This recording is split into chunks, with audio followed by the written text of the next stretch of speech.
everyone. My name is Rebecca Vanderheiden, and I am the Ag in the Classroom Coordinator here in Scott County. It is November, and we have been seeing a lot of people out into the fields, and they are harvesting. They are taking out the corn and the soybeans, and the crops are being harvested. So when you think about harvest season, who do you think about? You think about farmers and the people that are involved in agriculture. But there's one person that I think of when I think of combines, or if I think about a plow, and that is John Deere. How many people have heard of John Deere before? John Deere is a blacksmith that actually came to our area in Moline, so right across the Mississippi River. And we're going to be learning about him today, and by reading a book and doing some activities. So let's get started. John Deere, That's Who, by Tracy Nelson Marier.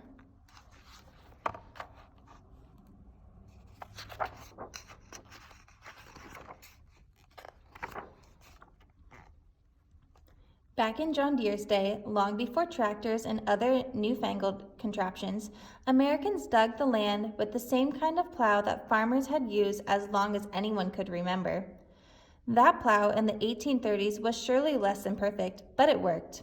So who would want to change it?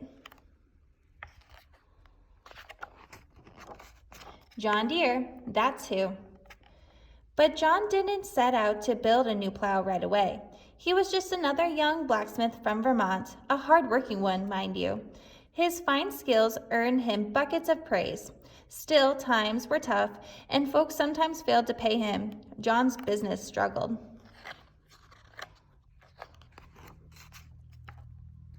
Then disaster struck. His forge burned down to the ground. Of course, John built a new one. Then another fire. Soon he was out of cash and out of luck. John needed a fresh start, so with a few of his best iron working tools, he joined the stream of pioneers headed west in 1836. He planned to send for his wife and children when he was settled. Luck started to shine for him as he arrived to Grand Tour, Illinois. This little town needed a blacksmith to fix broken pots and pans, horseshoes and pitchforks and shovels and plows and lots of plows.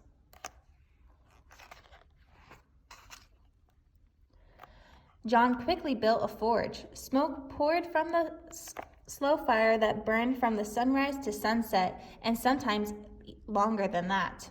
Clang, clang, clang. That man was a workhorse hammering red-hot iron to pair tools so they were as good as new, even better than new. John also fixed the farmers' heavy iron plows again and again.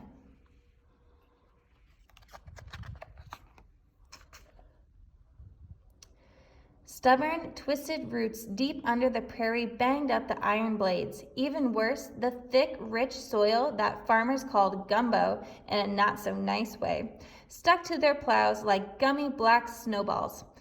Farmers had to stop every so often to scrape the gumbo off the paddle. That made a day's work take a lot longer.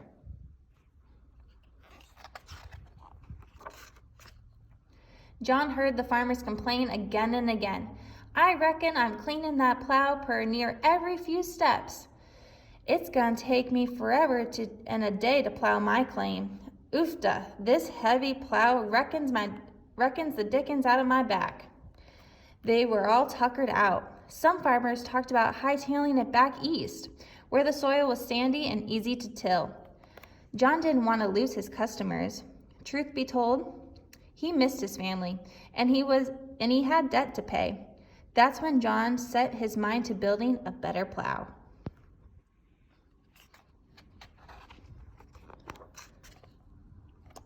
He tried new plow angles. He studied how the gumbo clung to the tiny pits of the iron. It's a fair guess that John already knew of other plow designs and called the lightweight steel rather than heavy iron. But steel was rare that far west, and it was too pricey.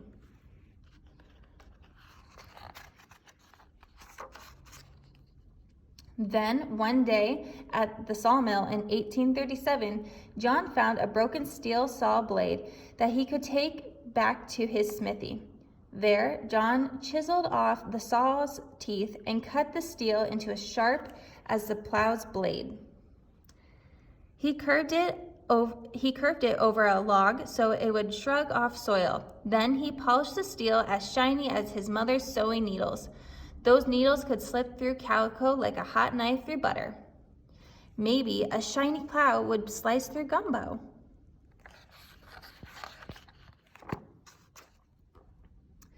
The town's families gathered at the local farmer's field to watch John test his gleaming self-polisher. They didn't expect much, but who amazed them all? John Deere, that's who. Stories of the day claimed he dug 12 rows neat as you please. Many farms were still a little leery. John built several plows for farmers to try in their own fields. Test after test, John's smooth steel plow cut so quickly and easily, it truly hummed down the rows. In time, customers began asking for Mr. Deere's singing plow. You can bet John was happy to send for his family in 1838.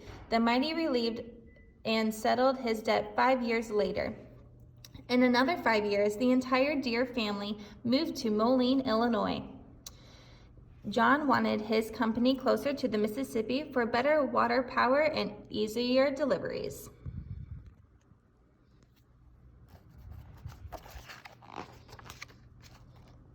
All the while, John kept tinkering with the plow designed to keep his customers happy. Under his leadership, John's company sold tens of thousands of singing plows and other horse-drawn equipment. Farmers plowed the prairie soil faster than ever.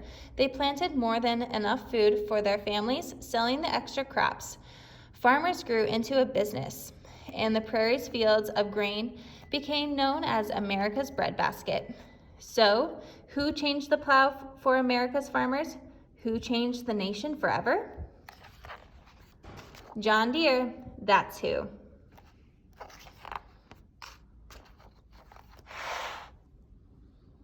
Here's the glossary.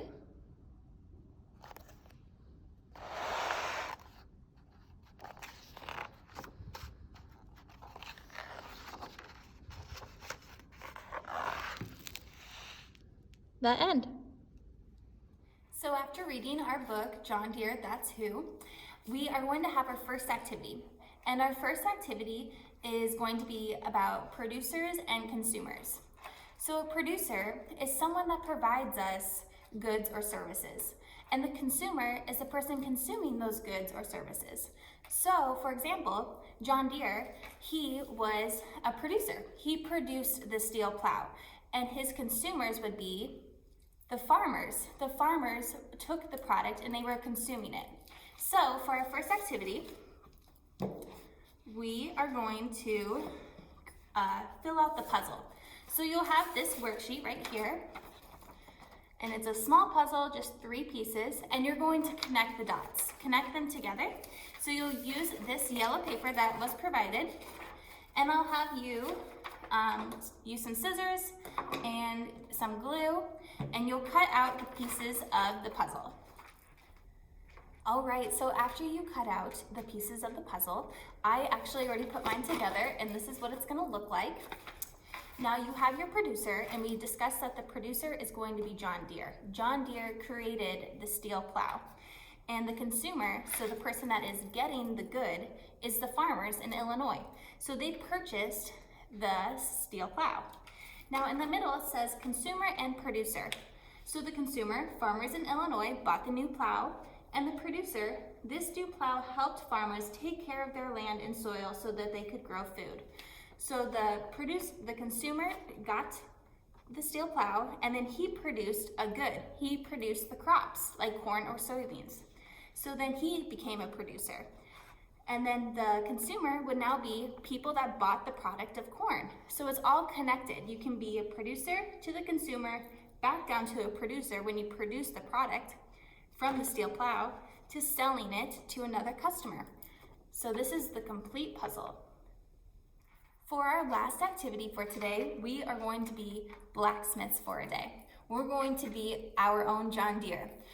I have given everybody some scenarios. There should be 7 scenarios, and they're already cut up into little strips. So then you can divide into partners with your classroom, and then divide out equally into the 7 groups, and then you're going to be given a scenario.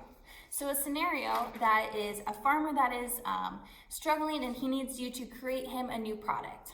So for example, I'll read one of the samples here. It says, a nesting box is where hens lay eggs. A local farmer in your community raises chickens and sells eggs for community members. His current nesting boxes are old, and he is in need of a new place for his hens to lay the eggs. Only one hen should be able to fit in each nesting box. He would like 3 new nesting boxes for his hens. Can you create him a new nesting box? So then you're going to brainstorm with your peers, and you're going to come up with a new nesting box. Another example that one of you might get is many blacksmiths make horseshoes that fit perfectly with the hoof of a horse. All horses have hooves that are different shapes and different sizes. Your friend needs a horseshoe the same size as the picture below, right here. This is the size of horseshoe that he needs. Can you produce a horseshoe the same size that fits his horse? So then you're going to try to create a horseshoe the same size as this. You can use this picture. It's in the cutouts that was given to you. So I hope you guys enjoy making your designs, and I would love to see pictures if you would be willing to send me some. Here is the materials that I provided for you. You have large popsicle sticks that you could use, or smaller ones. And then you also have tape or the tin foil. So these are the products that I thought of that would help you with each scenario. You can also use paper, or you can color, if you want to use some colored pencils, glue, scissors. Do whatever you can to create the best product for your consumer. So I hope you guys enjoy this activity, and I will send an email of the product that I created of the nesting box. I hope you guys have a great day, and I will see you guys in December.